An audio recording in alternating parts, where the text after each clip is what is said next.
that anyone planning to attend would be here by now. Anyone who comes in after this point will be marked tardy. Ladies and gentlemen, this is our superintendent of schools, Welcome. Jason Smith. Thank you, Dan. Welcome to our board candidate forum. My name is Jason Smith. And as a former social studies teacher, this is kind of my thing, having this kind of civic debate. I'd like to welcome Zach and Katrina and Matt to the stage and thank them for their interest in serving on our board. I want to recognize Dan Fischer. Dan is the former owner of WBTA. He has done this type of experience before, and I know the candidates and you were in fantastic hands. In the event of an emergency or exits to the side, please use those. This is being recorded, but not live streamed. And from here on in, Mr. Fischer is in charge. I'm just going to sit back and enjoy and welcome our candidates again, and thank you for your interest in serving our board. Dan, thank you. Okay.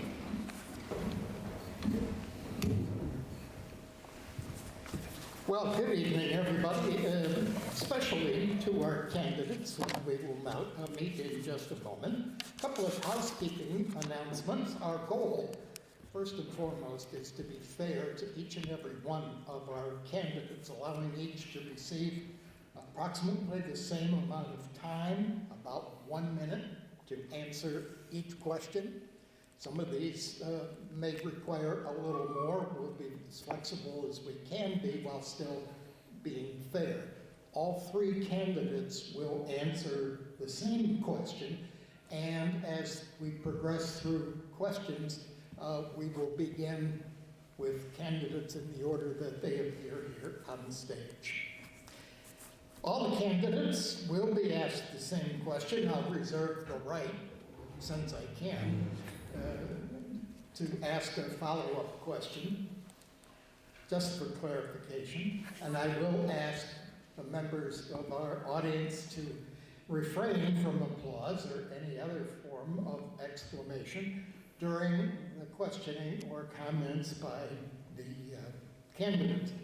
We have allotted 1 hour, maybe a bit more, for questioning the candidates. We'll begin with questions that either I have prepared, along with questions provided by the New York State School Boards Association. Halfway through, we'll take a short break, followed by questions submitted to the audience. Some of you, I noticed, have picked up the cards ahead of time. Let's meet our candidates. First, to my left is Catrina DeJaneiro-Hansen. In the middle is Zach Korzelius, and on the end is Matt Warren. And now is the first time of 2 instances where you can applaud and welcome our candidates. All three are potential newcomers to the Board of Education. There are 2 open seats to be filled by the top 2 vote getters on Election Day. Election Day is Tuesday, May 19th, and that's just a week from today. Over my career news, and I won't tell you how long that's been. You sure can't tell by looking at me, but thank you for that. I have covered literally hundreds of school board meetings. Usually they met 2 per month, either here in Genesee County or in my previous work in Chautauqua County. I know for a fact that these meetings can be long, they can be tedious. Your time between meetings is filled with dozens of phone calls from your constituents, rarely to praise you for the work that you've done on the board. And like many board members, you will attend school function, plays, concerts, sporting events, where you will likely get even more feedback from your constituents, and you will do all of this for no compensation whatsoever. So that brings me to my first question.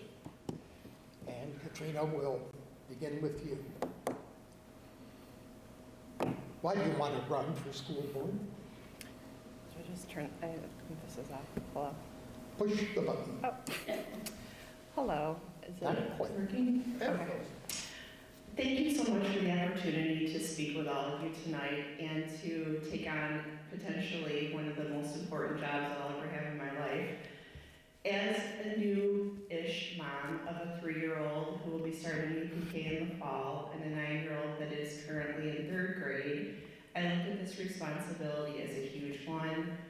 wanted to make sure not only my children, but all the children in our community have a wonderful, safe environment to learn in, and that they're flourishing and they're doing a wonderful job within that community.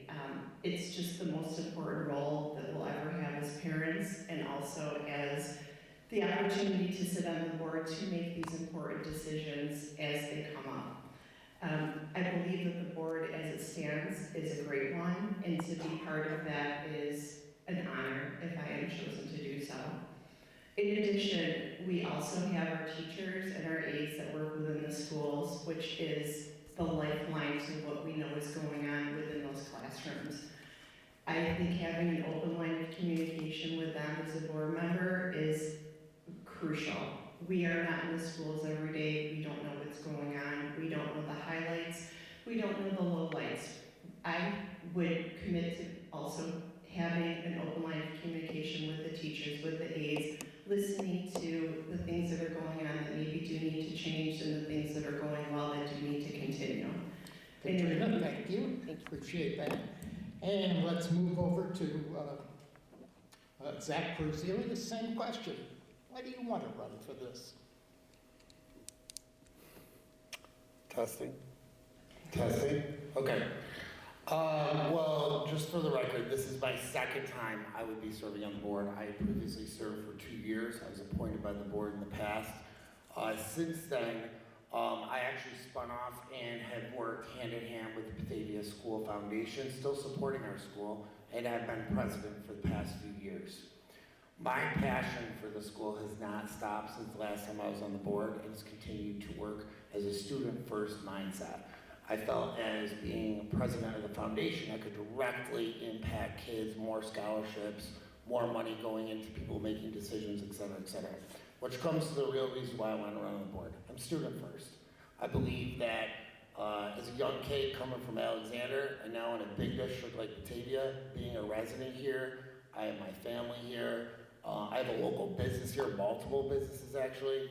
And quite honestly, I've continued to donate very well to this school as well in terms of my time, financially, et cetera, et cetera.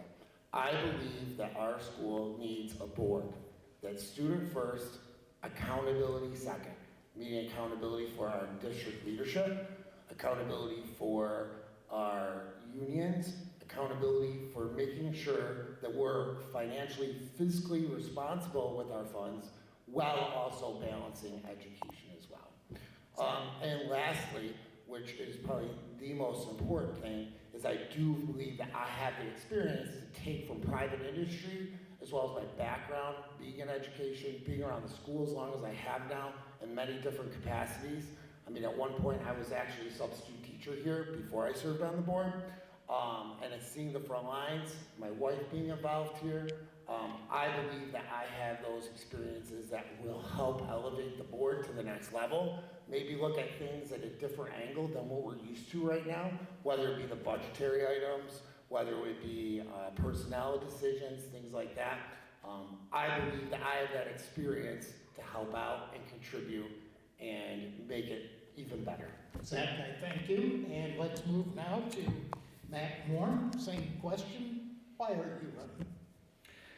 Well, I was a teacher for 16 years, and ever since I left that job so that I could spend more time with my family, I've still felt very connected to the Batavia City School District. My wife's a teacher here, my brother's a teacher here, both of my sisters-in-law are teachers here. I've got 2 kids in the district that are really active in sports and music and all different aspects. So I'm in the buildings a lot. I see the great things that are happening here. I did work in a really great school district in Webster, and I think I can bring some of those positive aspects of that district here as well.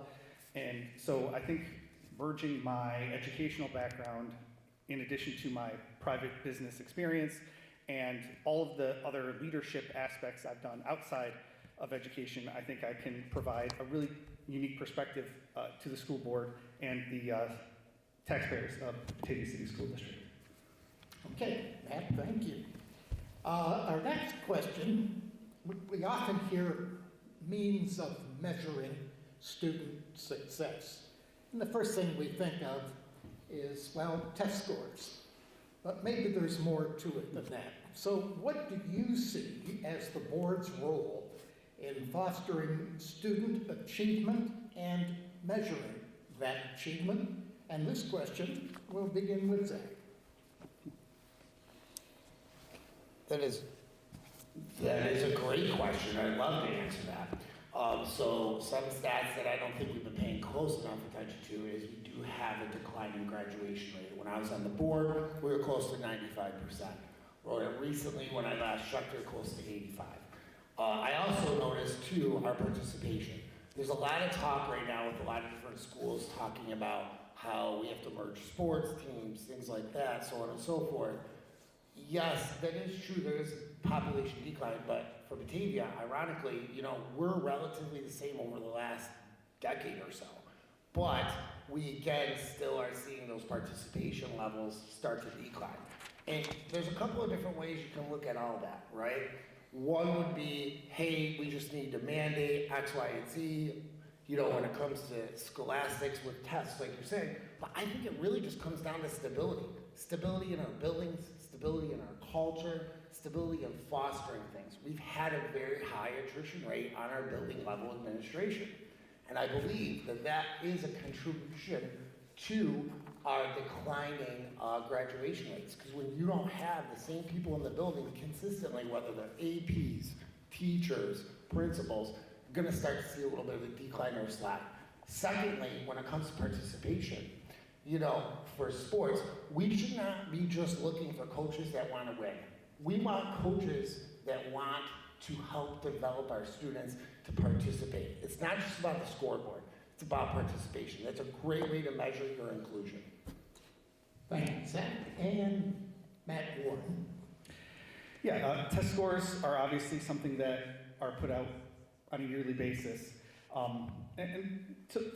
For some, they're important, but also improvement scores, what their teachers are evaluating in the classroom and putting on their report cards is also just as important, if not more important, especially to those individual kids.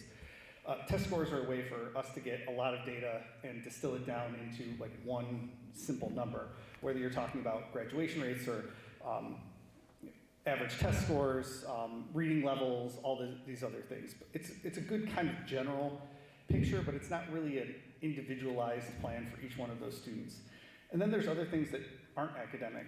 There's referrals and behavioral metrics that we can look at. There's participation rates, as Zach said, whether it's after-school activities or in-school activities, AP course participation.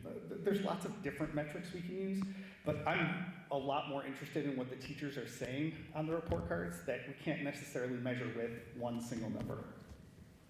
Okay, Matt, thank you. Next question. Oh, I'm sorry. You get a chance at this one, Katrina. My apologies, Katrina. Oh, no problem. Would you mind repeating the question? Sure, Sorry. if I can find it. The question was, how do we measure essentially student success other than test scores? Thank you. So, of course, test scores are obviously very important. I'd like to look at the numbers of attendance, if that has also been declining along with the graduation rate going from 95% to 85%. I think attendance in schools and looking at the metrics of that is also very important.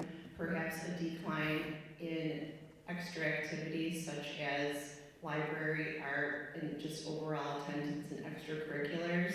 So I think that would be important to look at as well.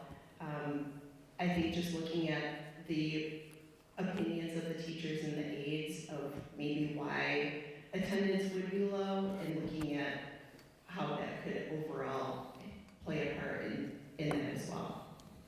Okay, next question. And Matt, you get to take this one on first. How do you define the board's role when it comes to curriculum and instruction? Wow, it's a very big question. So a lot of the curriculum for our students is top down, even further than the board from New York State. And so you have to start there because you have to meet certain requirements with New York State. On a local level, I was blessed when I was teaching in Webster because for 16 years, I got to pretty much write my own curriculum as a chorus teacher and a general music teacher. I've written national curriculum for the National Association for Music Education, for the Library of Congress, for businesses, all this other stuff. So I really do love curriculum writing, but I don't necessarily think it's part of the board's job to get involved in nuanced curriculum writing for individual classes. Obviously, it's part of an oversight with working with the administration and the teachers, but I don't know if it's necessarily like that kind of in the weeds stuff. Okay.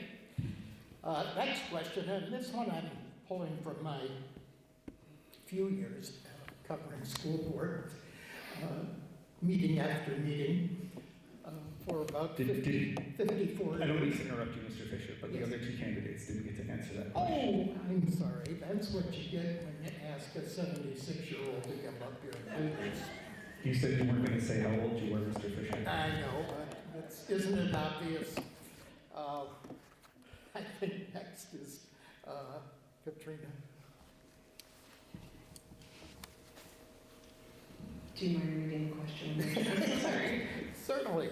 I believe the question was, how do you define the board's role when it comes to curriculum and instruction? I think, Again, the board needs to have an open line of communication with the teachers. I think environment really needs to play a big part in the curriculum as well. Listening to the teachers about the classroom sizes, about the environment as far as the AC units and the temperature within the class. I think that those are very important. So I think looking at it as a whole, and of course having an open line of communication not only with the teachers but with the aides as well. Okay? Zach, you next with curriculum content and the board's role when it comes to curriculum and instruction. I would 100% agree with Matt. You know, there's a lot that comes from down from the state. It's our job as a board to oversee our district and really just kind of implement what the state's given us, and then on local level, see what other things we can change and do from there. I agree, it's not the board's role to go and write any type of specific curriculum, but what I do really see is, again, we've had the same person in charge of curriculum for quite a while now in our district. And again, when you talk about accountability on the district level, I've seen a little bit of turnover on some of the building level, but I'm not seeing any difference on the district level. And the reason I'm bringing that up is because, again, if we're going to use that measurement of graduation rates starting the slide, well, maybe there's something in that curriculum that's not being communicated. One other thing that, again, if you get me as a board member, I'm always going to have opinions, I'm going to ask questions. Why aren't we looking at some sort of vision where if, you know, the middle school, I watched the board meeting right here, they have an issue with the 1%, as they like to say. Why don't we as a board come up with a solution to help educate them maybe in a different setting, still within our district, to allow the other students to then be more focused so they're not distracted by the troublemakers. I think that's a really big factor. And one other thing, you know, teaching is not like it was 20 years ago. It wasn't like when I graduated. You know, I was reflecting on that. As bad of a kid as I was, you know, sometimes I hear these stories, I don't think I was that bad. Just say it. But what I will say is right now we have historical different problems when it comes to behavior, and those behaviors directly impact the other students. So what new solutions or vision can we come up with to change that, instead of just doing the status quo, which is what I stand for running for the board? Okay, Zach, thank you. The next question goes first, I believe, to Matt. No. Catrina. Thank you. I knew that. I was testing you. Catrina, this question comes up often in Board of Education issues, and this is a matter of conflict of interest. New York State and its School Boards Association have written pages and pages on this topic, and the first responsibility of board members is disclosure of possible conflicts. Do any of you believe that either in your family or business relations that you could face a potential conflict of interest in your service on the board? Katrina? The answer would just plain and simple be no. I have no family that works in the school district. I have no conflict at all, personal or professional, that would interfere with being a board member. Okay, next one. The next answer from Zach. My answer is no. Yes, my wife does work for the district currently, but last time I served, both my wife and brother served for the district, and that was not a problem before. I think of anything, it's an attribute to help me be the better board member, because it allows me to have other ears on the ground, other things going on to help influence, while at the same time, separation of state and church, as they would say. When it does come to board conduct, I do believe that is very, very important. And I believe that we need to, as board members, hold ourselves above anybody else. So, for example, if I was a board member and I had, say, had a situation where I was no longer allowed to go on another school campus, I think that should be disclosed, and I do believe that that is something that should be addressed in the code of conduct. Okay? If you were voting, I'm going to follow up on this one, Zach. If you were voting, your wife is, I believe, principal at Robert Morris. You've previously disclosed that. If you were voting on the principal's contract, which is separate, can you be impartial on that? Of course I can. I mean, it's not going to impact one person, and quite honestly, you can't predict the future. Just because that next contract comes up doesn't guarantee that my wife's even still in the school. But yeah, it's a separate thing. This is professionalism, so that's not a problem for me. Okay. And Matt, potential conflict of interest. Sure, yeah. I've already said that my wife is a teacher in the district. My brother, both of my sisters-in-law are teachers in the district. I don't call that a conflict of interest. I call it investment. I've got people in multiple levels of this district at multiple buildings who talk to an even larger group of people who can help me celebrate the successes, but also identify where some of the problem areas are inside of the district. So if me being really invested in the future of this district is a bad thing, I mean, that's kind of where I'm at right now is I really want this district, each of these buildings, to succeed for my kids, for my family members. And they already voted on the teacher's contract, so I can't have any say in that right now. So there you go. All right, Matt, one other family member, I believe your twin brother. Yeah. Try to imagine that. There's another one. He's a very good looking man. Looks just like him. That's what I said. Is president of the Teachers Association. Mm-hmm. How would you manage that? Well, I mean, first of all, a lot of the Teachers Association conversations happen via Jason and then come to the board at large. And when you're one of a group of 7 people on the board, sure, my brother, my mom jokes about this all the time. She's over there. Hi, Mom. My brother doesn't tell us anything about any of these, the teachers union stuff, which is what he should be doing. He shouldn't be talking to me about that, whether I'm on the board or just a parent in the district. So he's really good at separating that. I would be very good at separating that. And I think that you can move forward with that kind of separation because Mark, my brother, my twin brother who looks just like me, but he wears glasses. I think he should be going through Jason way more than he's going to me with concerns. Okay.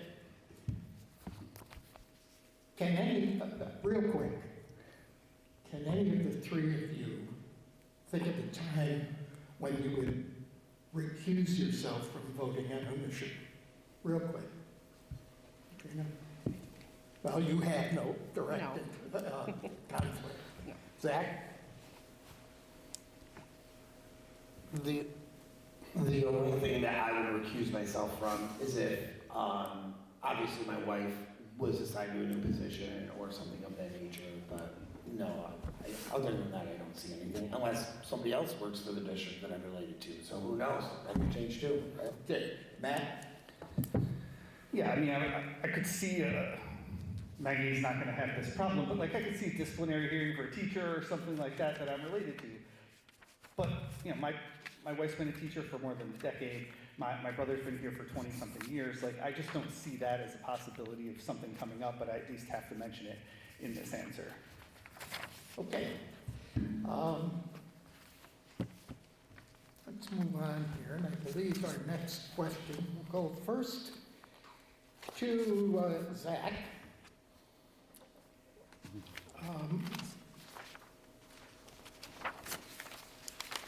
And I'll find it in just a moment.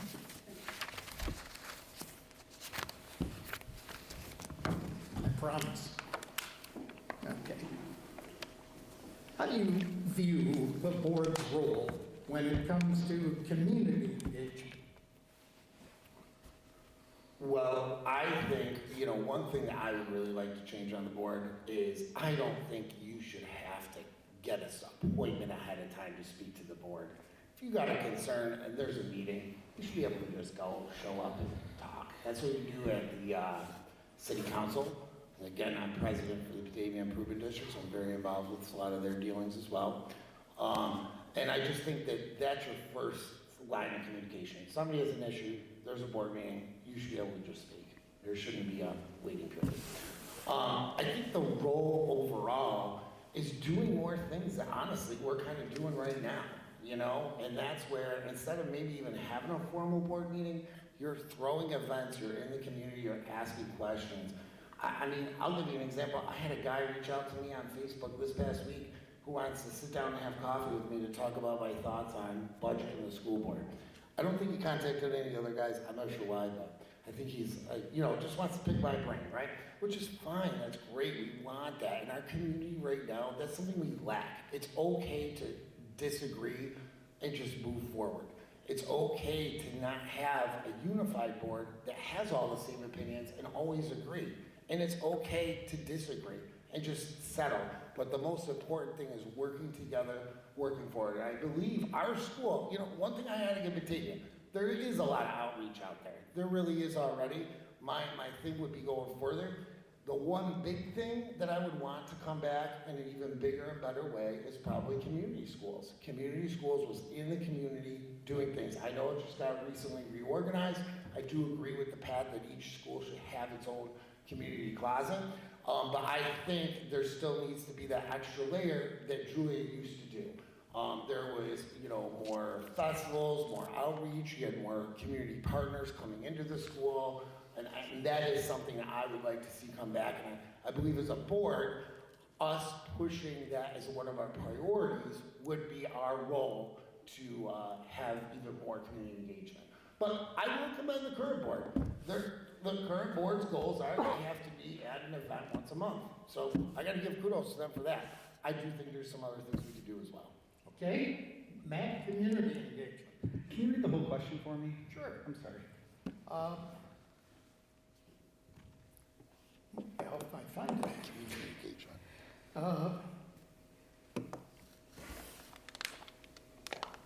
Well, the question came down to community engagement. How should the board engage with the general public when it comes to the business of the board? Right, that was the clarification I was looking for, because when I go to my kids' events, I see tons of community engagement all the time. I see 100 people down in the middle school cafeteria eating dinner and watching Dinner with Oz. I see people at all these concert events, and so I wasn't sure if you were talking about the district engaging with the community or the school board engaging with the community. And I've seen school board members at all of those events that I've gone to, which again is wonderful. Like I have been saying, I am in the schools a lot, going to a lot of those events, and so it would be second nature for me, I guess, to be engaged with the community while I was at those events, since I'm already there and being engaged with the community at those events. So being a representative of the board there would be, I think, second nature to me. And I do see the community engagement that is happening, and I'm very happy about that. Okay. Catrina? I believe that as a board member, community engagement is by far the most important tool and resource and obligation we have as a board member. being out in the community, talking with parents, talking with teachers, talking with aides, listening to what's working, what's not working, talking to taxpayers, having that ear available to them to discuss with them anything that's on their mind and things that they need to feel rest assured about, to have answers to, having somebody that they can call and they can voice their opinions to, I feel is so important. As a board member, we work for the students, we work for the teachers and aides and the taxpayers as well. So I believe having that open line of communication and being in the community at the sports events and at the Richmond Library and all the other things that bring our community together is imperative, and it's an important job for all of us. Okay, next question goes to Matt. What is your approach to supporting students with special needs and diverse learning styles?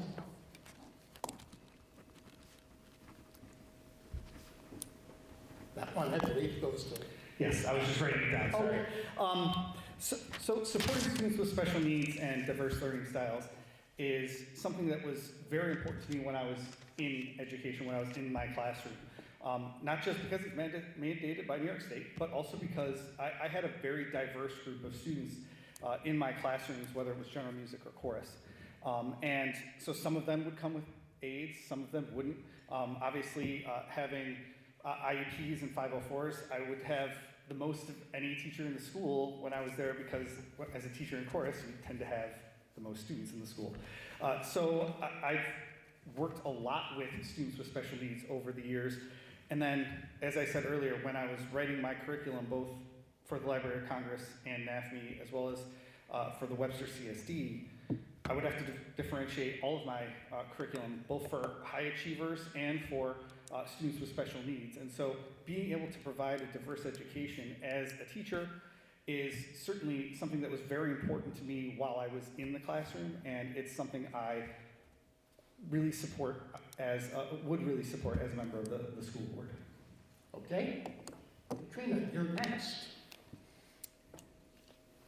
Would you mind reading? Okay, take notes. No, I'm just kidding. What is your approach to supporting students with special needs and diverse learning styles?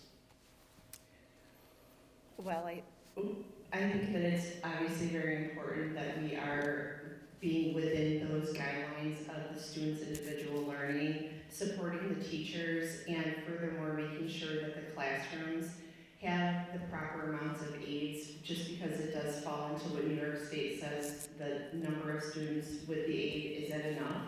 I think that this needs to be looked at on an individual case-by-case basis with the student in the classroom, and if something's not working, that it is addressed sooner than later, and it's fixed hopefully sooner than later. Okay, Zach. Well, again, honestly, it just comes to the heart of what the school should be doing, right? I mean, we need to look at each kid's individual needs and try to meet them the best we can. And it's a hard task to do. But I believe that us being, and quite frankly, the biggest district in Genesee County, we do sometimes have some of the highest needs and highest challenges that are not comparable to other districts. And that being said, the reason I'm bringing that up is to remind, taxpayers, people like that, like, we do a lot already, I know we do, but there's always more we can do. And when it gets to the point where you have some kids that maybe just can't handle a whole day of school, and it has to go to a half day, it's okay, let's figure that out. This middle school, where we're sitting right now, has had some of the highest challenges in the last 3 years. But that comes down to the vision of the district leadership to come up with other alternative solutions to support the building administrators to make those changes. If you have a student that gets violent or can't handle certain situations, what other things can we do outside the box? What's other ways that we can do it? That's why I love Matt, 16 years in education. I'm sure he's got a couple of ideas that I don't even have, right? But let's do something different, not the same thing. And that's where I stand as a candidate, that I want things of change. I want us to look at things differently. I believe a school of alternative learning within our school is vital. And I know it sounds crazy, and some people are gonna say it's gonna cost more money, but is it gonna cost more money if we just reallocate some of the resources we have to a certain population? And when it comes to aides and things like that, I'm 100% an aide supporter. I think aides are amazing. They are the front lines. And another vision I've always had from the school, we don't have enough training for aides. Like, somebody shows up and they're automatically just hitting the floor running. Just one thing to say, I believe as a district, we need to come up with a more holistic approach to onboarding, whether it's a teacher, a student, or an administrator, and having an orientation program that would then help that facility to do that job better. Okay, Zach, thank you. Next question, and then we'll take our break. And we begin with Catrina here. How do you handle criticism or disagreement from constituents or with other board colleagues? Well, being a mother, this is something that I handle often at home with my children. I think just really having open communication, being non-judgmental, someone that comes to you with an issue or a problem, it's important to them. They need to be heard. It's the least we can do. They need to be heard and they need to be understood. So I think it's very important to have 2 ears and 1 mouth for a reason, and to really listen to any issues and any problems that come up. So I feel that being a good communicator, listening, and if you don't have the answer today, getting them the answer so that they can put their mind at ease and to rest. But I think that that's very important when you're working with anybody that has conflict. Okay, Zach, how do you deal with disgruntled constituent or board colleagues? How do you settle your differences? I've never been in a fight in my life. I'm kidding. I am president for 2 boards right now. And let me tell you, as board president, of course, there's a lot of times where we have disagreements. And honestly, it's good. If we didn't have it, we wouldn't be as strong as we are. The bid has probably arguably a hard year this past year getting certain things up and running and doing that.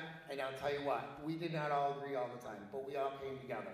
And I'm really proud of the bid. I'm really proud of the scholarship foundation. We've come so far. And on every single one of those boards, we transform the board by inspiring people, getting new people's opinions, getting new people's thoughts, and a lot of times having some disagreements to come together.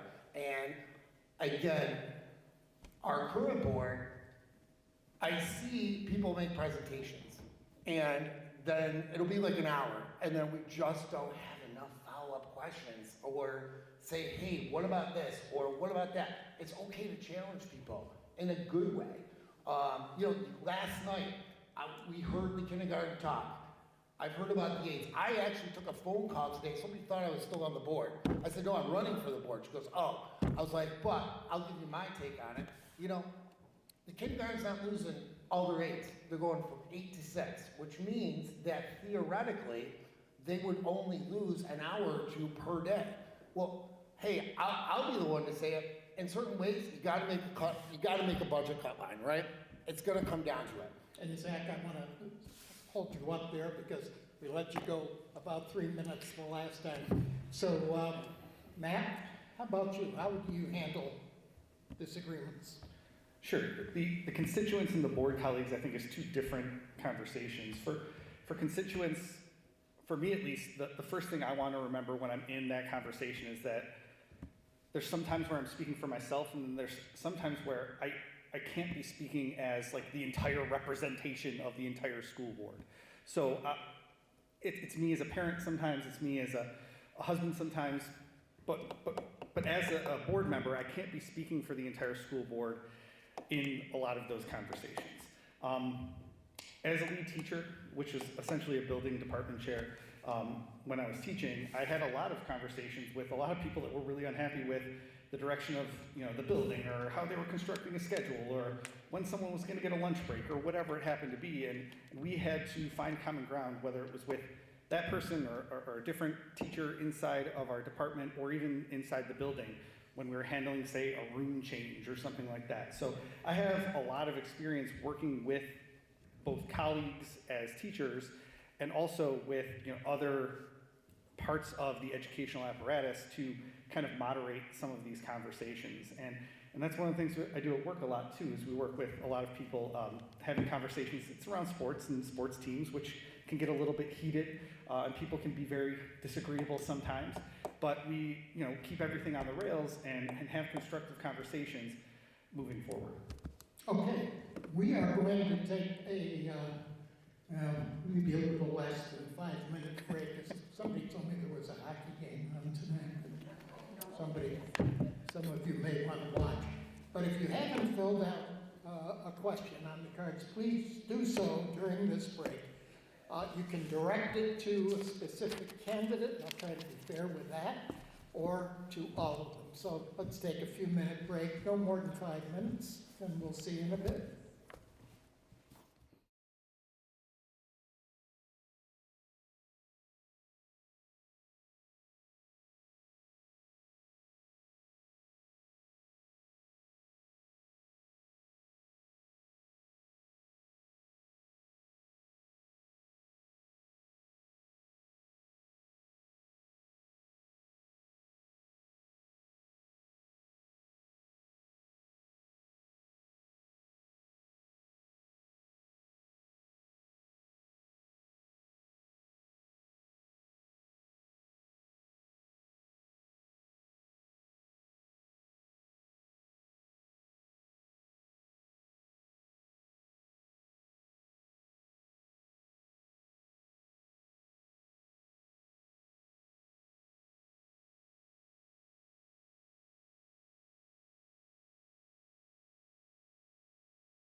I've got a couple of questions here for all, same question, but it's for all of you. So I'm going to start in reverse order. So Matt, this one's going to go to you first. How would you describe the ideal relationship between the superintendent of schools and the Board of Education? Thank you for that question, whoever asked it. Like I said, I've never been a superintendent. I've never been on a school board, so I'm not 100% sure what that relationship is like on an individualized basis, on a one-to-one basis. Again, I don't want to speak for the entire board when I'm having these conversations because I'm part of a group, not necessarily an individual on that. With that being said, I've had multiple conversations with Mr. Smith. They've always been wonderful and cordial. I heard that he called my brother Matt a couple times last week, which is pretty funny to me, because he's always called me Mark. The first time I met him, I had to show him my driver's license. It was a whole thing. But that was at John Kennedy's, I think, open house or something. Anyway, so I have a nice relationship with Mr. Smith, and I would have no problem saying nice things to him, but also constructive things to him, and I think he would welcome that. Okay. Let's go to Zach. Same question. Relationship between the board and the superintendent. I really believe it's an employer-employee relationship. And what I mean by that is, at the end of the day, Jason, as much as you could like him as a person, as a friend, as a colleague, he is an employee of the board. It's the only decision the board really has full control over in terms of decisions they make. Is he's really solely their only employee. So as a board member, you can't go talk to a teacher, or you know what I'm saying, in terms of the structure should be always everything is through your superintendent. Now that being said, Jason was one of the candidates that was actually runner-up at the time when I was on the school board for being superintendent. And things happen. He ends up getting on after I leave. And Jason's been on there now for a little bit. I just think that from a taxpayer standpoint, there are some things that do concern me about our current board. And the first amendment of his contract, they gave him lifetime medical benefits, 75-25, for his entire life. Now, I'm not sure as a board member that I would have done that, because that's like a 40, maybe 50-year commitment. That price tag alone after 1 year was probably multiple years of salary added up over time. And it just makes you question, how did we get to that point? How's the board feel that comfortable with somebody only after 1 year, and now 4 years down the road, we do have a declining graduation rate. We do have an attrition problem. We do have a slight morale problem. And some of those things, I think, are attributed to the district leadership. And I do think that is something that needs to happen. I think Jason already knows that I feel like that. And that's okay. We don't have to totally disagree. But some of those things and decisions that have been made in the past, I do think should be looked at in the future. We're talking about getting more teacher aides. Well, guess what? In the future, we might have a teacher aide if we didn't have a commitment for 40 years in health insurance. So. Okay, Zach, thank you. Katrina? Relations between the superintendent and the board. I believe that the superintendent and the board, it's important that we all work together for the common good of our children that are in the school district. There hasn't been a time that I've reached out to Jason Mr. Smith, when he hasn't reached back out to me, answered my questions, helped me out, not only with preparing for the board interview, but also with my own children. Yes, Mr. Smith does work for the board, but I think that his track record speaks for itself, and that he's made a lot of very good decisions for our city school district. And I think continuing that relationship and working together for the common good, and the open door policy that Mr. Smith does have is imperative, and it's wonderful, and I appreciate it very much, but I think it is important that we're all on the same page. Okay. Zach, this one was directed to you. You were previously on the Board of Education and resigned. What makes the community confident that this time you'll be committed to finishing your term? This is a very good question. I'm glad to address it. So the first time I was on the board, I was actually recruited to be on the board at the time. However, I was working for a corporation that eventually I had moved up the ranks and had to travel quite a bit. And it was causing me to not be able to make meetings. My situation has completely drastically changed. I'm literally in the community all the time.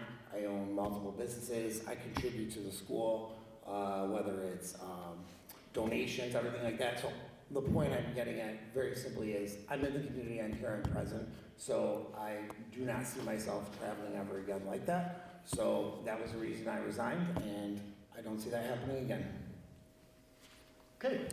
I do not have questions that were specifically directed to either Matt Warren or Catrina, but I'm going to modify this just a little bit. Do you believe that there is a high turnover rate among teachers in the district? And if you agree with that, what can you, as a board member, do about it? And let's start with Catrina. So there has been a bit of turnover within administration within the district.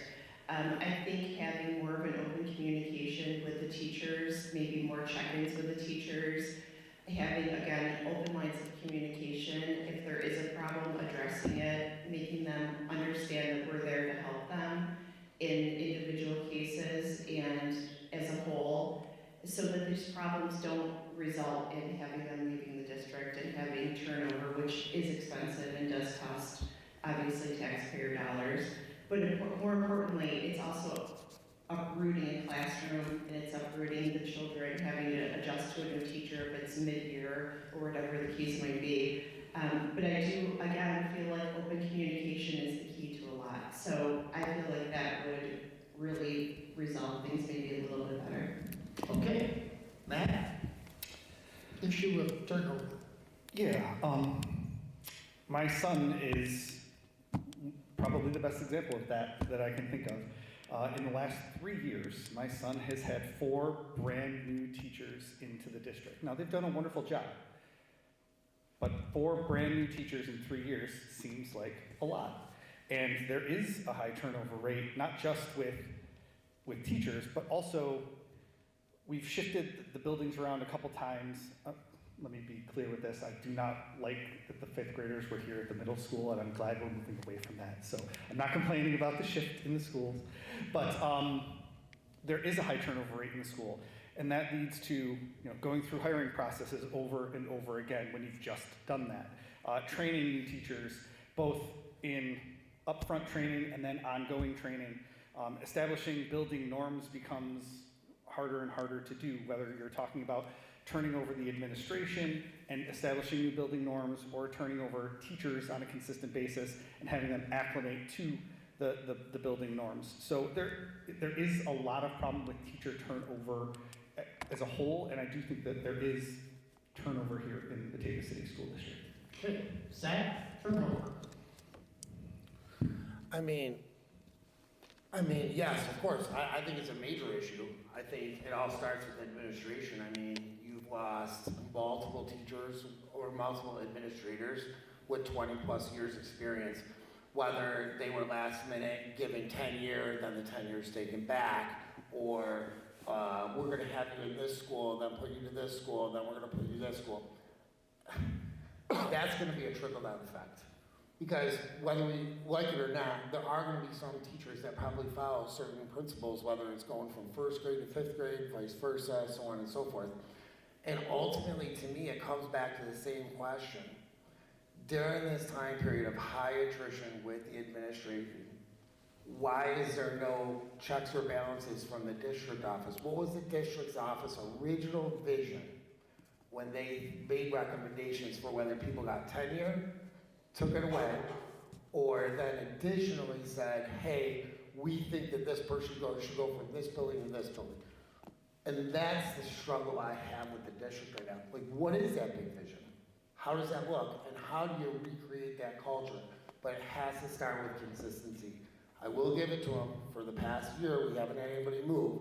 But that's where it starts. Because it takes a good principal, I would argue, 3 to 5 years to create that. And Matt, I mean, I'd love to hear your opinion on that, because I think you'd agree with me with being a teacher as long as you have. Okay, one of you, I think it was you, Zach, had already mentioned that the Board of Education, one of their primary responsibilities is the selection of a school superintendent. And many school districts throughout Genesee County, throughout New York State, go outside of their district and import people from who knows where. This time, the Board of Education, in the selection of Mr. Smith, decided to stay local, not necessarily the Batavia district, but within Genesee County. Was that the right move? And if you are ever faced with that, how important do you think it is to select a local candidate? And once again, I've lost track of who went first, but we'll go to that. Sure, I'm happy to answer first. Mr. Smith is a Batavia resident, was a Batavia resident when he was hired, but was coming from an outside district, so I mean, you could call him an outside hire if you really want to. I know in Webster, the thing that I advocated for when I was that lead teacher building kind of guy, was bringing in outside ideas that meshed well with what we have already established here. So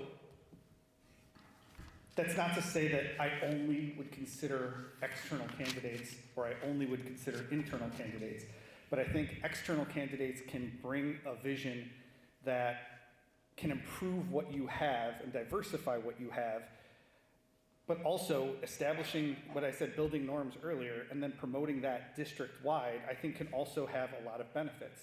So I think it's more candidate-specific than we should hire somebody local or we should hire somebody from external. Catrina, your thoughts on the hiring of the superintendent, local or out of town? I think that the job should go to the best person for the job.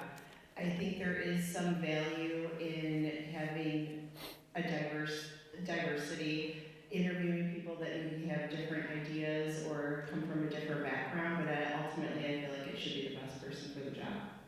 Okay, Zach? I'm in full agreement with Matt and Catrina. I think it comes down to the best man, best job, and candidate specific. I will say there are some great candidates that are in our school right now, though, that I think could take our school to the next level because they know the history, behind the buildings, they already know the families. You know, yesterday at the board meeting, you had another parent that's upset about bullying and things like that. I can understand that. So therefore, I do think a little bit that there might be some candidates within our school, because the history of Batavia before Jason and Annabelle was Chris Daly. And prior to that, it was a very much promote within district. We primarily promoted within. And I will say, when you look at the longevity of our superintendents, that's where you had some of the longer regimes, was people that had been in our district for a very, very long time. But again, it really does come down to what Catrina and Matt say too. But there's a lot of thoughts there. Okay. I was personally hoping for a little more controversy on that one, but I thought your answers were very good. Well, that's really all the time we've allotted for tonight. I want to thank you very much for coming, and I especially want to thank our candidates. And now, if you are so inclined, you may show your appreciation through applause for all of our candidates. Election day is a week from today. And the polls are open from 11 a.m. until 8 p.m. if you live north of Main Street, Route 5, and you voted John Kennedy Intermediate School, that's on Vine Street. And if you live south of Route 5, you vote at Batavia High School on State Street. And just a side note, if you previously voted at Robert Morris, you will vote this year at John Kennedy. But the thought I want to leave you with is what is most important is that you vote. Board of Education elections do not get the same attention as more partisan elections such as city council or town boards or county legislature, although boards of education have the same taxing authority, have just as much authority to take money out of your pocket as any of those other government institutions. It troubles me that when compared to the partisan, what I call partisan elections or municipal elections, the turnout for Board of Education is so low. Your vote matters, and I'll close with this. Many years ago when I was working in Jamestown, a longtime board member by the name of Emery Olson, Mr. Olson is departed, and he was running for re-election. He happened to be serving as the Board of Education president, but that position was filled by members of the board. But he ran a 3-year term like everybody else. It was not an exciting election. There were 2 candidates running for 2 seats, Mr. Olson and one other. They were running unopposed. Mr. Olson was the only candidate in Jamestown Board of Education history to run unopposed and lose the election. Lost to a strong write-in candidate at the last minute. Your vote matters. Thank you, and thank you for being here tonight.